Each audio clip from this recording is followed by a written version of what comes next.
Isang mapagpalang araw po sa ating lahat. Ako si Godfrey Quizon and this is my devotion for today, August 22. And ang topic po natin for today is, may listahan ka pa ba ng kasalanan o redemption?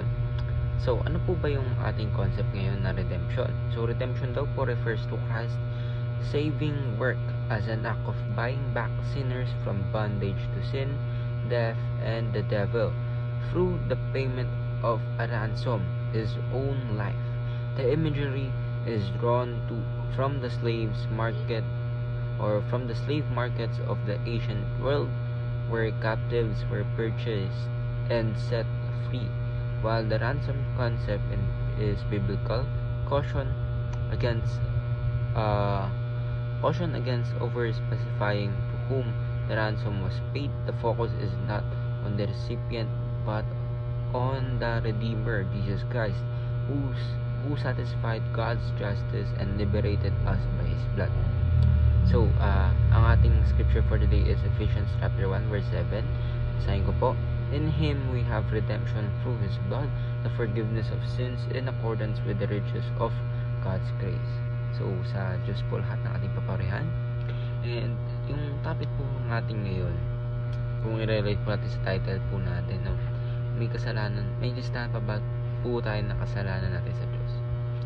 And para po masagot po natin ito, ating pong tatandaan at ating pong uunawain na ang ating Panginoon Kristo, He sacrificed in Himself in order for us to have the grace of salvation. Namatay po ang ating Panginoon Kristo para po tayo ay isalba sa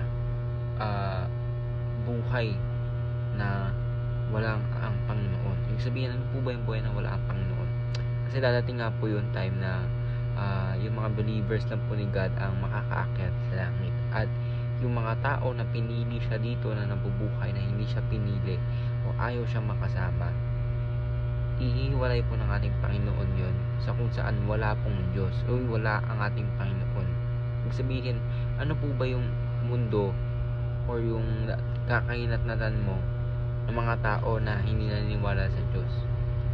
Ibig sabihin, yung lugar na yon is wala talagang Diyos. Ibig sabihin, kung ano po ba yung qualities ng ating Panginoon, yung love, justice, everything na nilikha po ng ating Panginoon. So, mapupunta ka po sa dagat-dagatang apoy. Kasi, without God, ayun po talaga yung, parang ayun yung existence, nothingness na paparosahan ka eternally. Kasi ayun po yung pinili mo. So, balik po tayo sa ating mga teachings ngayon. So, redemption summarizes the entire Bible. Redemption shows the beauty of the cross, and redemption shapes us into Christ-like character. Ibig sabihin, namatay po ang ating Panginoon para sa atin.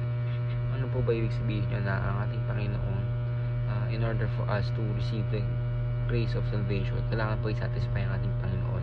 At alam po ng ating Panginoon sa Kristo na siya lang po ang makakagawa ng yun, or ng mission na yun, na i-satisfy ang ating Panginoon, dahil God cannot just forgive our sins. Sabihin talagang kailangan kailangan mag-satisfy sa ating Panginoon, dahil our Lord is just and our Lord is love. So, namatay po ang ating Panginoon para po sa ating lahat, and we must meditate and we must be grateful sa ating Panginoon sa Kristo na namatay, diba, na bumaba ng langit upang mamatay para po sa ating mga kaligtasan, or sa kaligtasan po nating mga believers. And of course, ito po talaga yung Bible po, sinasummarize po nito. Sabi nga po ng ating Panginoon sa Kristo sa Luke na lahat po ng Old Testament and New Testament ay patungkol sa Kanya, kung paano niya po i-redeem tayong mga tao. So, ayun lang po. Ako si Godfrey Quizon and this is my devotion for today, August 22. Sana po ay marami kayo natutunan.